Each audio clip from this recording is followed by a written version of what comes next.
Olá pessoal, tudo bem? Bom, depois do meu último post sobre a janela de Johari, algumas pessoas estiveram me perguntando a respeito dela, querendo entender um pouquinho mais a respeito sobre essa teoria, né, em que fala sobre os quadrantes do nosso próprio conhecimento. Pois bem, então eu preparei um resuminho aqui para que a gente pudesse contextualizar e trazer um pouco mais de exemplos a respeito sobre o que é a janela de Johari. Pois bem, então olha só, como foi mostrado, possui um quadrante, né? Existe um quadrante na hora que a gente fala sobre a janela de Johari, em que esse quadrante basicamente ele é feito por dois eixos. O eixo em que tem você, ou seja, as coisas que você conhece, e o eixo dos outros, o que os outros enxergam, o que os outros veem. Na hora que a gente começa então a falar sobre você, no primeiro quadrante, né, em que fica no seu eixo, aí, no eixo você, nós temos então o quadrante aberto. Nesse quadrante aberto, você vai reunir suas características, as suas atitudes, as suas declarações, as coisas que você realmente publica e divulga sobre você, os seus jeitos, a sua posição, a sua opinião. Então, tudo que você divulga e fala está concentrado nesse quadrante, né? Nessa parte da janela em que está a parte aberta. Em seguida, uma outra janela importante, ainda dentro do eixo você, seria a questão da parte cega, né? O você cego. O que seria isso? São coisas que você faz, pratica, só que você não percebe. Apenas os outros percebem.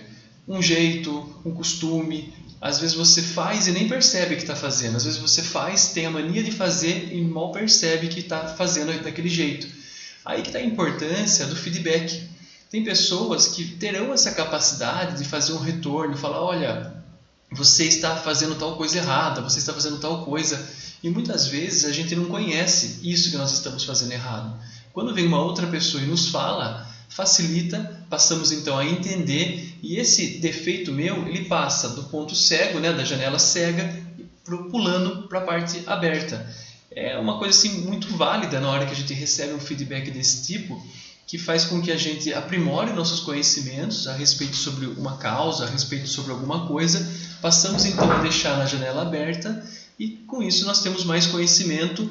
Uma vez que a gente tem conhecimento que ela existe, nós podemos então buscar a solução, podemos então buscar formas de nos aprimorar e não mais cometer essa falha. O próximo quadrante seria o quadrante oculto. O que é esse quadrante? É o que você mas não fala para ninguém. A gente sabe que existe, mas decidimos não divulgar, decidimos não falar para ninguém, decidimos manter essa opinião, esse traço de personalidade oculto dentro da gente. Nós não divulgamos, nós não falamos. Então é o que está dentro do quadrante oculto.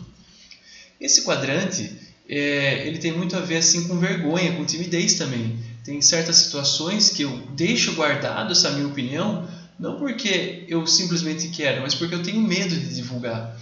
Então, às vezes, entender o medo, entender o porquê, entender por que eu tenho tanta essa retração, eu posso torná-lo mais aberto e, com isso, trabalhar esse meu problema. Tem pessoas que têm medo de falar em público, tem pessoas que têm vergonha de se expor. Muitas vezes, essa situação está habitando essa janela oculta. Entender e transferi-la para a janela aberta é o primeiro passo. E como que eu faço isso? Bom, eu posso assumir, olha, eu tenho vergonha de falar em público e quero melhorar. Como é que eu vou fazer para melhorar? Como é que eu vou fazer para me aperfeiçoar? Uma vez que eu assumo o problema e busco a solução, eu estou então tirando ou de um ponto cego, porque alguém me falou, ou de um ponto oculto, porque eu decidi que eu vou torná-la pública, vou torná-la aberta. E a próxima janela, essa é uma janela que preocupa, um quadrante da janela que preocupa muito, é a parte desconhecida. Por quê? É um ponto que as pessoas com que eu me relaciono não enxergam, as pessoas com que eu converso não enxergam e nem eu. Então é um ponto assim que está totalmente desconhecido. É algo que, se eu não buscar novos mares, se eu não buscar novas amizades e novos horizontes, essa janela vai continuar desconhecida. Esse ponto vai continuar no quadrante desconhecido. E é uma coisa que eu nunca vou melhorar. Por exemplo, eu trabalho em um escritório e a minha habilidade de venda é péssima. Só que os meus amigos e as pessoas que convivem comigo não me falam que eu tenho uma habilidade péssima de venda. E quando eu tenho uma péssima habilidade de venda, eu não consigo sequer vender uma ideia, sequer vender um projeto. Eu contextualizo muito bem, eu consigo arquitetar muito bem na minha cabeça, mas na hora de vender eu não consigo. Por quê? Eu tenho uma deficiência no campo de vendas. Só que as pessoas com quem eu convivo não falam isso para mim, eu não percebo, consequentemente eu vou ficar dando murro em ponta de faca sem perceber.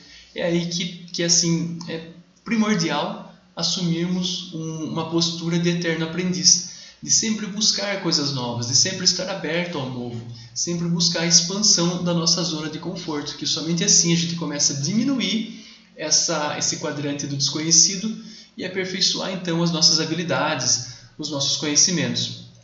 Bom, então explicado sobre essas 4 janelas, tem aqui uma charge, né, um desenho que ele ilustra super bem o que significa, né? Olha só, de um eixo tem o eu e no outro eixo tem os outros. Os outros enxergam aquele quarto aberto, né, aquele cômodo aberto. Você também enxerga o cômodo aberto. E aí só você enxerga o 4, que é aquele cômodo do eu secreto, do eu oculto. E o outro, ele enxerga o quarto 2. Olha só, como se fosse a sua psique, a sua mente fosse uma casa com 4 cômodos, em que o cômodo 1 você e os outros enxergam. O cômodo do eu secreto, só você enxerga. Já o cômodo quarto 2 ali, né, o outro enxerga, você não enxerga, seria o seu ponto cego. E aquele quadrinho 3 lá, aquele quartinho 3 lá na ponta, que é o nosso ponto de preocupação, que é a área desconhecida, né? A parte que você não conhece e nem os outros com que você se envolve conhece. Bom, isso eu falo, esses exemplos são todos aplicados pro eu e para as relações interpessoais. Porém, o interessante da janela de Johari é que nós podemos trazer essa aplicação prática para a empresa. Veja bem, tem o eixo ali da sua empresa e o eixo dos concorrentes.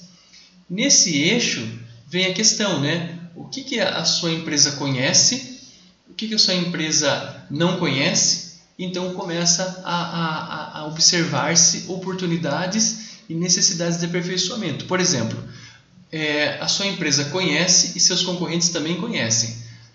Igualdade. Então é um serviço, é um produto que você tem que fazer assim o melhor, porque é muito igual, todo mundo tem no mercado, todo mundo oferece no mercado. Sei lá, no supermercado é o feijão com arroz, né? Todo mundo tem, todo mercado tem.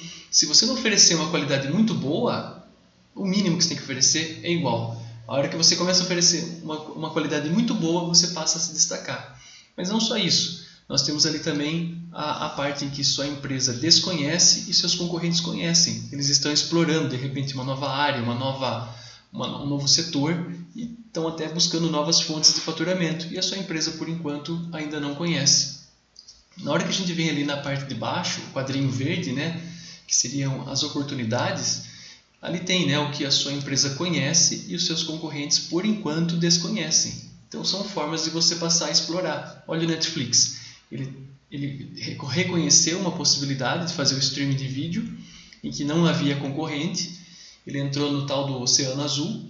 Só que, passado alguns tempos, hoje nós temos, né, o Amazon Prime Video, a Disney e vários outros concorrentes do Netflix. Mas até então, ele percebeu e aproveitou essa oportunidade. E aí, naquele quadrante da promissora, né, o azulzinho, em que os seus concorrentes desconhecem e a sua empresa também, o Netflix dá para ser usado como exemplo, o Uber, que até então era uma área que ninguém conhecia, nem o concorrente nem a empresa, aí com muita pesquisa, com muita observação de mercado, passa-se a descobrir e então cria-se uma oportunidade. E essa oportunidade trabalhada cria-se então um modelo de negócio, uma nova oportunidade para ser trabalhada no contexto da empresa. Enfim, é um resuminho rápido a respeito sobre essa janela de Johari. Espero que tenha esclarecido as dúvidas e até a próxima. Um forte abraço. Tchau.